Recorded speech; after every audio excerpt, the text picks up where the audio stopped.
কয় বুড়ো মরে মরুক, বুড়ো মরে কেন?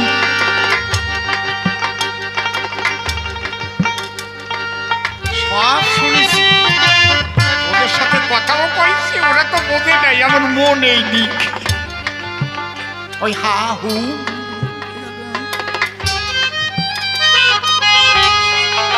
আছে হয় না?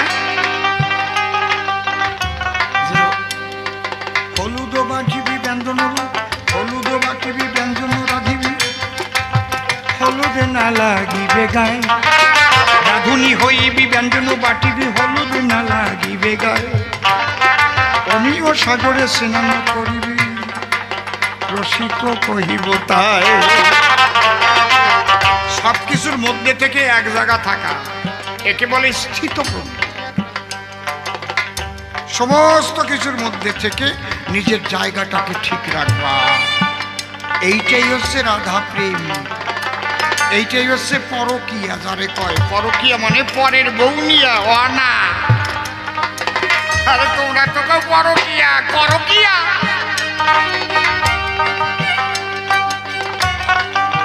যেমন রাধা ছিল আয়ানের ঘরে, কত কষ্ট দেয়, সব কিছুর মধ্যে মন তার শ্রীগোবিন্দের পায়, সমস্ত কিছু করত, রান্না বাড়ি, স্বামী সেবা,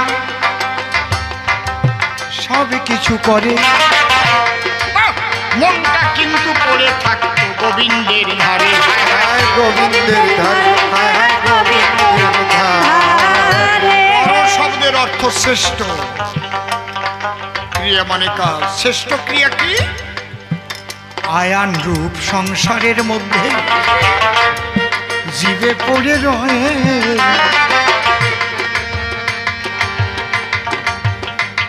এর মধ্যে কয়জন মন রাখতে পারে শ্রী গোবিন্দের পায়ে, শ্রী গোবিন্দের পায়ে। সমস্ত কর্তব্য আদি করিয়া পালন,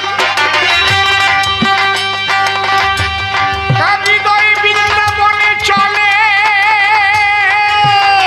আমার গোবিন্দ ভজন, হরি হরি। এই জন্য ভবা পাগলার গান আছে, চলো রে মন নিজ নিজ সন্ধানে, গোপনে অতি গোপনে জানবে না রে কেউ তোমার প্রেমের ঢেউ, শয়নে কিংবা স্বপনে কেউ রে বুঝতে দেওয়া যাবে না। যত তোমারে খারাপ কয় কক, কিন্তু তুমি যেন খারাপ না হও, আর যত তোমারে ভালো কয় কক মানুষ, তুমি যদি নিজে খারাপ হও তাহলে কিন্তু তুমি ভালো না। নিজের কাছে জিজ্ঞেস করো, তুমি আগে নিজে তুমি কি কি কর্ম করিয়াছ এসে জগৎ মাঝে, এসে জগৎ মাঝে, এসে জগৎ মাঝে। লোকে তোমাকে সাধু বা অসাধু বললো, এটা বড় কথা না। বড় কথা হচ্ছে তোমার কাছে কে তুমি সাধু। জয় রাধে। তোমার বিবেককে জিজ্ঞেস করো, তুমি কি সাধু? তুমি বেবিচারে কি পিতৃধন নষ্ট করো না? তোমার মধ্যে কি পরশ্রী কাতরতা নাই? অপরের সম্পদে তোমার কি লোভ নাই? অপরের ভালো শুনলে কি তোমার ভিতরে ঈর্ষাবোধ হয় না? তুমি কি মন প্রাণ দিয়ে সাধু সঙ্গ করো কিনা? না সাধু যাতে সবাই বলে তার জন্য সেইভাবে সেজে গুজে চলে?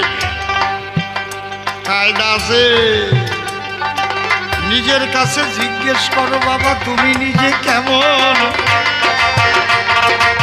দেখবে বিবেক তোমার সঙ্গে সঙ্গে জবাব দেবে তখন। জয় রাধে। আসতে হর্ষদ মেহতার নাম শুনেছেন আপনারা? হর্ষদ মেহতা, তার একটা মামলা হয়েছিল সুপ্রিম কোর্টে।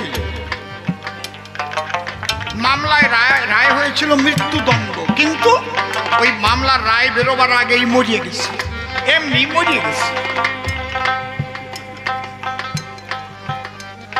তাহলে এই জন্মে তো মরিয়ে গেল, আর একটা যে মৃত্যুদণ্ড গাড়ে নিয়ে মরলো সেইটা কি হবে?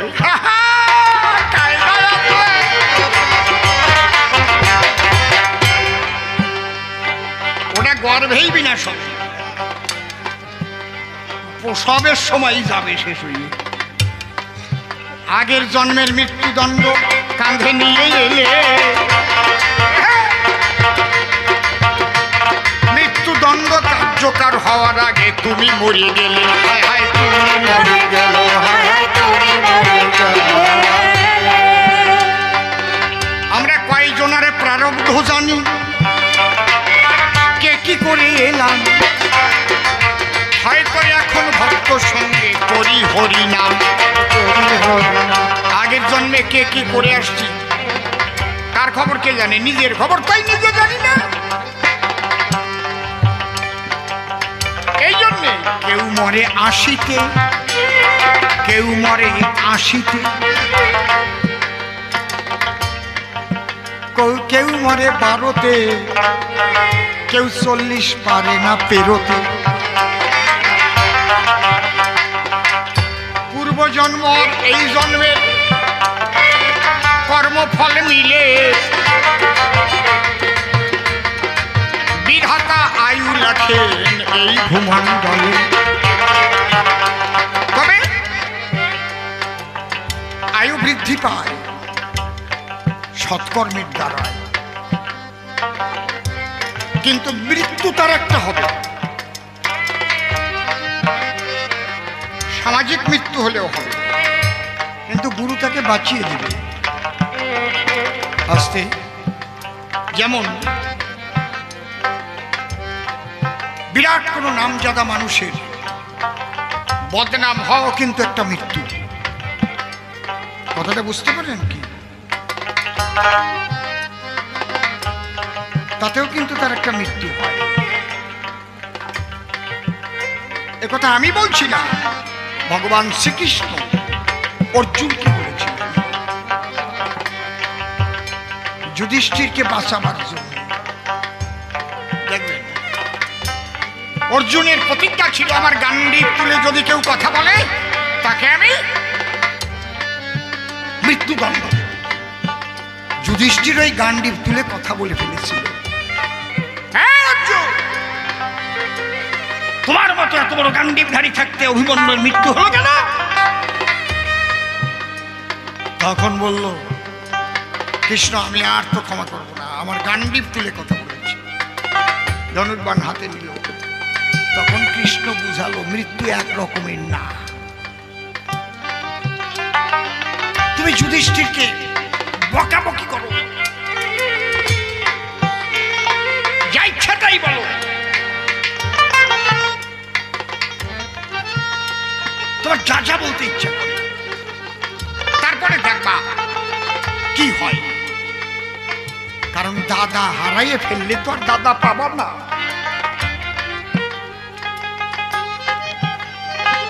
তখন অশ্রাব্য ভাষায় গালিগালাজ করতে লাগলো। তখন যুধিষ্ঠির কানে আঙুল দিয়ে বলল, গোবিন্দ, এর চাইতে আমার মৃত্যুও ভালো ছিল। অর্জুন,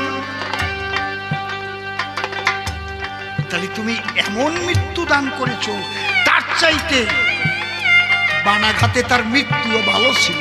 তাহলে ভালো গাছ চাইতে খারাপটা গেছো তুমি, আরো বেশি করে বলো। বুঝলেন কি?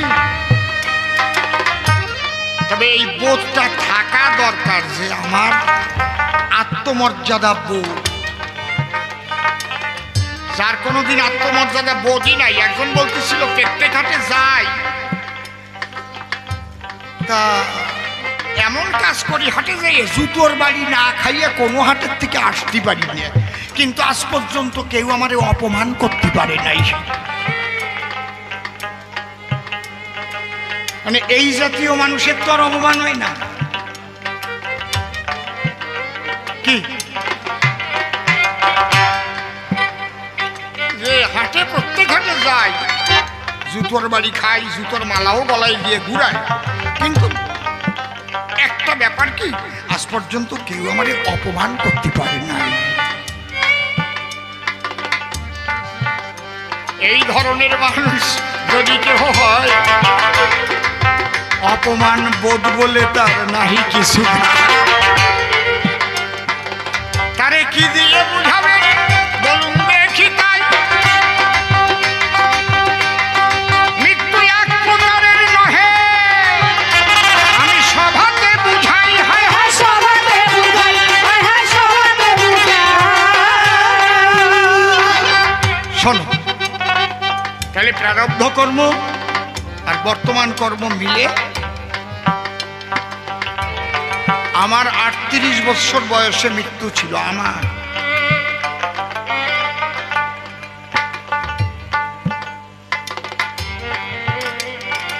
শ্রী ঠাকুর ভবা পাগলা বাঁচিয়ে দিয়েছেন।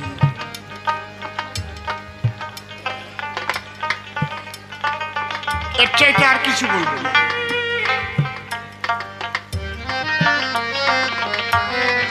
আবার মৃত্যু যোগ ছিল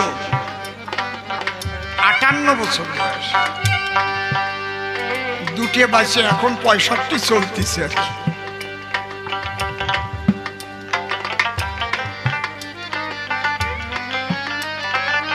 কর্ম ভালো করলে পরে তার আয়ু যায় বেড়ে। আবার কেউ ইচ্ছা করে সাধু যারা জগৎটা দেয় ছেড়ে, কেউ আছে আমি থাকবো না চলে যাব, নিজে ইচ্ছা করে দেহ ত্যাগ করে। ফটিক গোসাই স্বইচ্ছায় দেহ ত্যাগ করেছিল। ওই যে কেন্দ্রীয় বাজিতপুরে যার হাতে জুতো সাথে কিনে দিয়েছিল।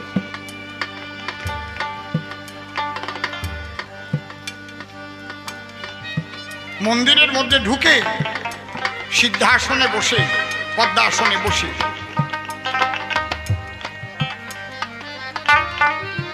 সমস্ত মন্দিরের দরজার তালা বাইরে দিয়ে তালা মারা, চাবি নাই, বাইরে দিয়ে তালা মারা। ওনার ছেলে কারো কাছে, চাবি কোথায়? বাইরে তালা মারা। বাবা গোসাই পদ্মাসনে বসে আছে, খুলতে পারে না। এই টাইমে সুখ গোসাই ২২ মাইল দূরে ছিল, ওখান থেকে ছুটতে ছুটতে ছুটতে ছুটতে সুখ গোসাই এলো, বলে চাবি বাবা আমার কাছে দিয়ে গেছে। কোথায়? কেন্দ্রীয় বাজিতপুর। আর কোথায়? ২২ মাইল দূর। কোন সময় দিল? এই নে চাবি। সাধুর বাজার, এই একটা আলাদা বাজার আছে রে।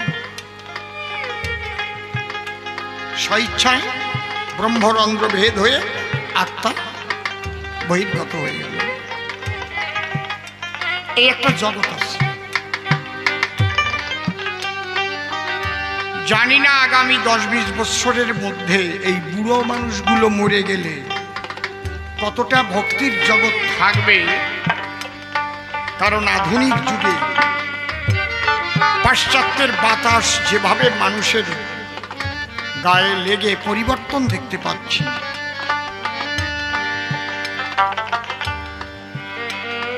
তাতে অবাক হব না যদি কখনো সমাজের আরো পরিবর্তন ঘটে, অধপতন ঘটে। অবাক হওয়ার কিছু নাই।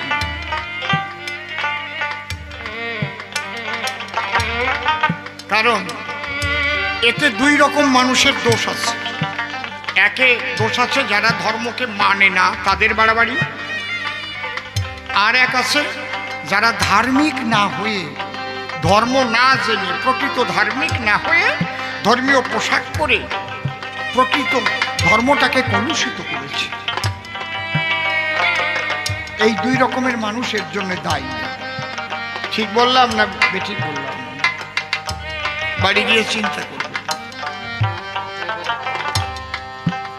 যে কারণে রাম রহিমকে জেলে যেতে হলো,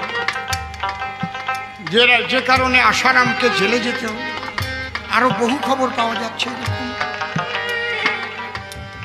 মুসলমানদের বহু মৌলবীরা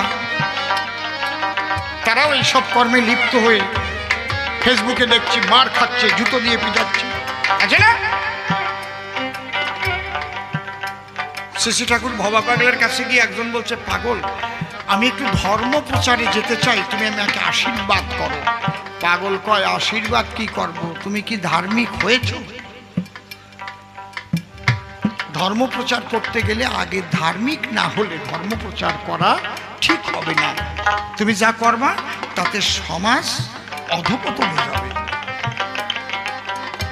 শ্রীমান মহাপ্রভুর যে প্রেম ভক্তি, বিশুদ্ধ ভক্তিবাদ, যে জন্যে তিনি এসেছিলেন, হারি মুচি দম চণ্ডালে একসঙ্গে মিলাতে, সবাইকে টেনে নিলেন গৌর নদিয়াতে। গৌর হরি কি বললেন? তিনি বললেন যে শুচি হয়ে মুচি হয়, যদি কৃষ্ণ ত্যাজে, আর মুচি হয়েও শুচি হয় যদি কৃষ্ণ ভজে।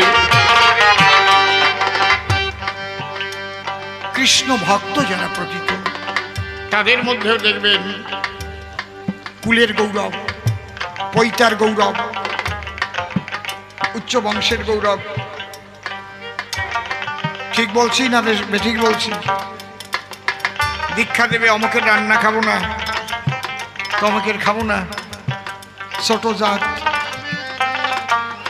এই যে মানুষকে একটা আতঙ্কের মধ্যে ফেলা, ধর্ম যেন কি ব্যাপার রে বাবা, হ্যাঁ ওইটা ধর্ম নাকি? বিবেকানন্দ এক কথায় বলে গেছে, বহু রূপে ছাড়ি কোথা খুঁজিছ ঈশ্বর, বহু রূপের সম্মুখে তোমার ছাড়ি কোথা খুঁজিছ ঈশ্বর। জীবে প্রেম করে যেইজন, সেইজন সেবিছে ঈশ্বর। বলে নাই তো, ব্রাহ্মণে প্রেম করে যেইজন, ক্ষত্রিয়ে প্রেম করে যেইজন। এই জন্য ঠাকুর ভবা পাগলা পায়খানার মধ্যে মা কালীরে প্রতিষ্ঠা করেছে। যাই দেখে আসেন, কাল না এখনো আছে। আমি জিজ্ঞেস করছিলাম, পাগলি পায়খানার মধ্যে কেউ কালী রাখে? কয়ে শালা, তাহলে চণ্ডী পোড়ায় ফেলা। চণ্ডীতে লেখা কেন? যা দেবী সর্বভূতেষু মাতৃরূপেণ সংস্থিতা। ওখানে তো লেখা নাই এই কথা, যা দেবী সর্বভূতেষু পায়খানা বিপর্যিতম মাতৃরূপেণ সংস্থিতা।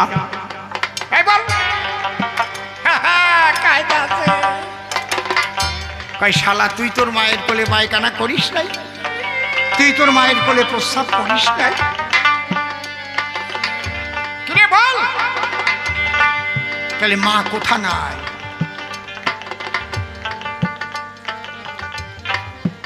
এইরকম মানুষ পাওয়া দরকার। সোয়াশানি যত মানি ভক্তি যাবে দূরে, প্রেমের দ্বারাই সবাইকে লহ আপন করে। হায় হায় লহ আপন করে, হায় হায় লহ আপন করে। হযরত মুহাম্মদ রাস্তা দিয়ে হেঁটে যাচ্ছে, একজন উটবাহী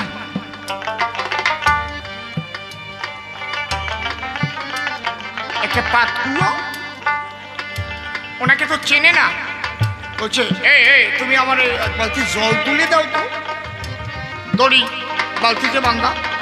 নবীজি যখন জল তুলতে গেছে, বালতি দড়ি ছিঁড়ে পড়ে গেছে। পড়ে গেলে ওই উটবাহী এক চড় মেরেছে, গালে একটা চড় মেরেছে নবীজি। নবীজি তার হাত খান ধরে বলল, তুমি ব্যথা পাওনি তো?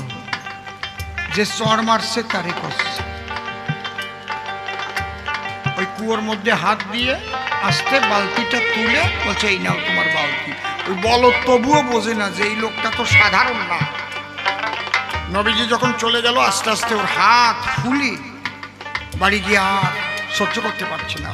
ওর স্ত্রী বলছে, কি হয়েছে? বলে, এইরকম একটা লোক যাচ্ছিল, তাকে দিয়ে জল তুলতে বলেছিলাম, সে বালতির দড়ি ছিঁড়ে পড়ে গেল, আমি রাগ করে চড় মারলাম, সে আমার হাত ধরে বলল, তুমি হাতে ব্যথা পাওনি তো? তারপরে বালতি আবার তুলে দিল। বলছে, এইরকম মানুষের দর্শন পেয়ে তুমি ছেড়ে দিলে? তাড়াতাড়ি খোঁজো তারে, তাড়াতাড়ি খোঁজো। আর আজকে বাংলাদেশের দিকে তাকান, ওরাও নাকি মুসলমান। বলেন, সারা পৃথিবীর দিকে তাকান, পৃথিবীতে যত সন্ত্রাসবাদ সবকিছু মূলে ওরা। দেখেছেন কিভাবে হিন্দুদের উপর অত্যাচার করছে? তাকে কি দোষ? তোমাকে রাজা কে হবে তাদের আমার দরকার। বানাও তোমরা, হাসিনারে বানাও না, রোজিনারে বানাও না, বজিনারে বানাও। হিন্দুরা কি দোষ করেছে? মাস্টারগুলোকে ঘাট ধরে ধরে স্কুল থেকে জুতোর মালা দিয়ে ঘুরাচ্ছে। এইটা কি নবীজির আদর্শ ছিল? বুঝতে পারছেন? এই জন্য বললাম দুই রকমের মানুষ শেষ করে দিচ্ছে। এক হচ্ছে ধার্মিক না হয়ে ধর্ম যাজন করছে, মানুষের সমাজে ভুল বার্তা যাচ্ছে। আর হচ্ছে যারা ধর্মকে মোটেও মানে না। এই দুই একসঙ্গে মিলে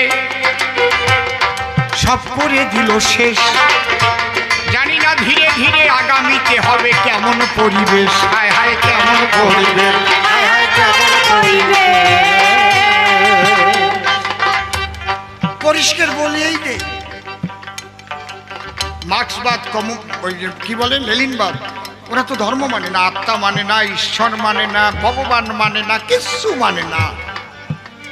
কথা বোঝা গেল? তাহলে ওই মন্ত্রে যারা বড় হয়েছে, এই একটা গ্রুপ, বোঝা গেল কি? আস্তে কথা বলো না, এই কথা কয় কিনা? তাহলে তারা কিন্তু কিচ্ছু মানে না। মরে গেলেও বুকে দলীয় পতাকা লাগাইয়ে হরিবল কতি কতি নেয় কি কথা কর না কেন? আমি মিথ্যা কথা করছি না।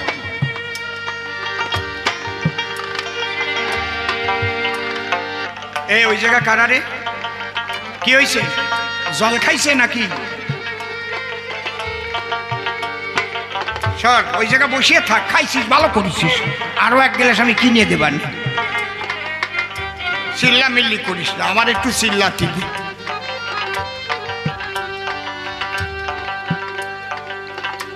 এই জন্যে কেন বললাম প্রারব্ধ কর্ম আর বর্তমানে কর্ম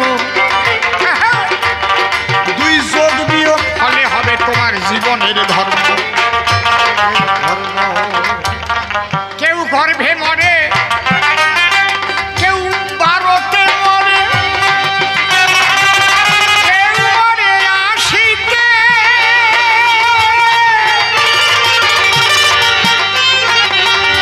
কেউ হরি নাম করে মরে হাসিতে হাসিতে, হাসিতে হাসিতে, হাসিতে হাসিতে।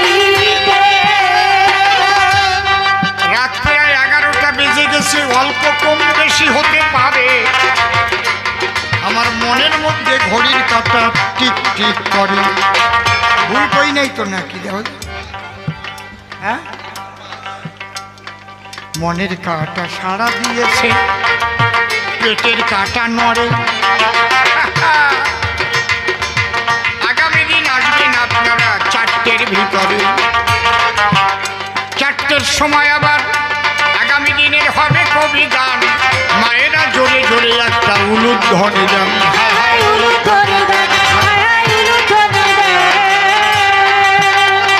যাক চলে বেশি বলে কি বা প্রয়োজন। প্রথম দিনের কবি গানে হয় না মিলন, আগামী দিন হবে যখন আবার কবি গান। মিলন করবই আমরা সভ্য সভাস্থান। প্রথম দিনের গান এখানে ক্ষান্ত হয়ে গেল। প্রেমানন্দে ভক্তবৃন্দে হরি